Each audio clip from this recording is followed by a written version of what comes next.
Matthew 24. The destruction of the temple and the signs of the end times. Jesus left the temple and was walking away when his disciples came upon him, calling his attention to his buildings. "Do you see all these things?" he asked. "Truly I tell you, not one stone here will be left on another. Every one will be thrown down." As Jesus was sitting on the Mount of Olives, the disciples came to him privately. "Tell us," they said, "when will this happen, and what will the sign of the coming of the end of the age?"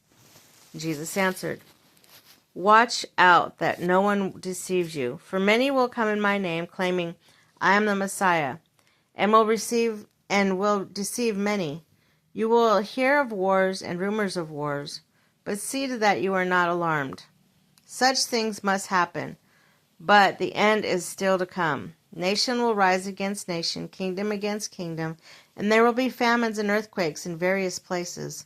All these are the beginnings of birth pains. Then you will be handed over to be persecuted and put to death, and you will be hated by all nations because of me. At that time many will turn away from the faith and will betray and hate each other. And many false prophets will appear and deceive many people. Because of the increase of wickedness, and the love of most will grow cold. But the one who stands firm to the end will be saved, and the gospel of the kingdom will be preached to the whole world as testimony to all nations, and then the end will come.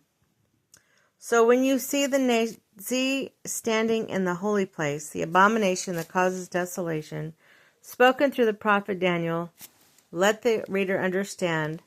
Then let those who are in Judea flee to the mountains. Let no one take on the housetop to go down and take anything out of the house. Let no one in the field go back to get their cloak. How dreadful it will be in those days for pregnant women and nursing mothers. Pray that your flight will not take place in winter or on the Sabbath.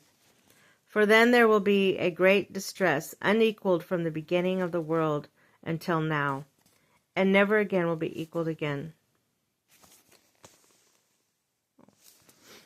If those days had not been cut short, no one would survive. But for the sake of the elect, those days will be shortened. At that time, if anyone says to you, 'Look, here is the Messiah,' or 'There he is,' do not believe it. For false messiahs and false prophets will appear and perform great signs and wonders to deceive, if possible, even the elect. See, I have told you ahead of time. So if anyone tells you, 'There he is, out in the wilderness,' do not go out. Or, 'Here he is, in the inner rooms,' do not believe it. For as lightning that comes from the east is visible even in the west, so will the coming of the Son of Man. Wherever there is a carcass, the vultures will gather. Immediately after distress of those days, the sun will be darkened, and the moon will not give its light. The stars will fall from the sky, and the heavenly bodies will be shaken. Then will appear the sign of the Son of Man in heaven, and then all the people of the earth will mourn and see that the Son of Man coming on the clouds of heaven with power and great glory. And he will send his angels with a loud trumpet call, and they will gather his elect from the four winds and from the ends of the heaven to the other. Now learn this lesson from the fig tree. As soon as its twigs get tender and its leaves come out, you know that summer is near. Even so, when you see that all these things, you know that it is near, right at the door. Truly I tell you, this generation will certainly not pass away until these things have happened. Heaven and earth will pass away, but my words will never pass away. The day and hour unknown, but about that day or hour no one knows, not even the angels in heaven, nor the Son, but only the Father.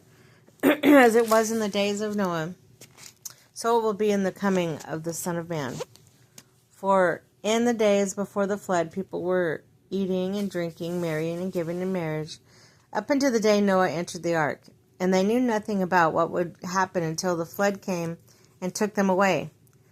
That is how it will be at the coming of the Son of Man. 2 men will be in the field, one will be taken and the other left. 2 women will be grinding with the hand mill, and one taken and the other left. Therefore keep watch, because you do not know or understand this. If the owner of the house had known what time of the night the thief was coming, he would have kept watch and would have not let his house be broken into. So, if you must also be ready, because the Son of Man will come at an hour when you do not expect him. Who then is the faithful and wise servant, whom the master has put in charge of the servants in his household, to give them their food at the proper time? It will be good for that servant whose master finds him doing so when he returns. Truly I tell you, he will put him in charge of his possessions. But suppose that servant is wicked and says to himself, my master is staying away a long time, and then he begins to beat his fellow servants and eat and drink with the drunkards. The master of that servant will come on that day when he does not expect him, and at that hour he is not aware of.